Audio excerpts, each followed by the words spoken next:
The Cost of Prison in Dollars and Lives by Michael Jacobsen, 2014.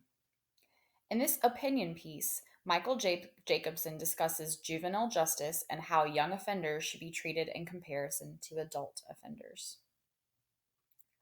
Children and adults are different, a fact the law routinely recognizes when juveniles are prohibited from buying beer or casting a vote. Indeed, family and juvenile courts were created more than a century ago, with the understanding that children who had broken the law were less responsible and less culpable than adults. This insight affirms what every parent knows. Children often lack the maturity to make sound choices rooted in good judgment.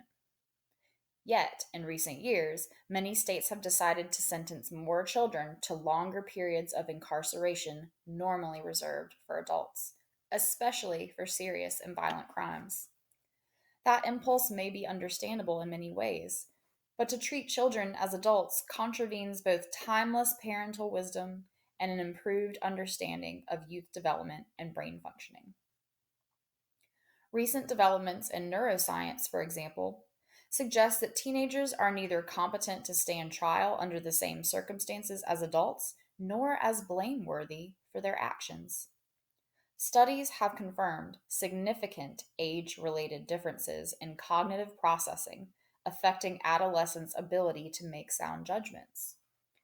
In 2005, the U.S. Supreme Court agreed, outlawing the death penalty for anyone younger than 18, saying that, from a moral standpoint, it would be misguided to equate the failings of a minor with those of an adult, for a greater possibility exists that a minor's character deficiencies will be reformed. Still, if treating juveniles as adults in the criminal justice system proved effective, a more convincing argument can be made for the practice, but the evidence doesn't support it. Studies comparing the recidivism rate of youth processed in the juvenile system with those handled in the adult system indicate that youth processed in the adult system are likely to reoffend more quickly and at higher rates.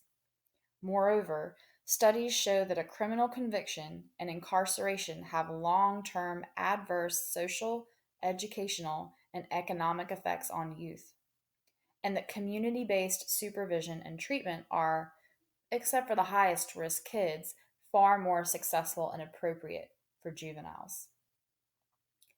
We know that overpunishing kids who do not pose a risk to public safety will actually increase their likelihood of committing crime. Thus, for years, taxpayers have been paying huge amounts of money to create a public safety problem that could have been easily avoided at a fraction of the cost. For too long, we have defaulted to incarceration as a way to respond to all manner of adolescent behavior. It has been a misguided, expensive, and harmful policy.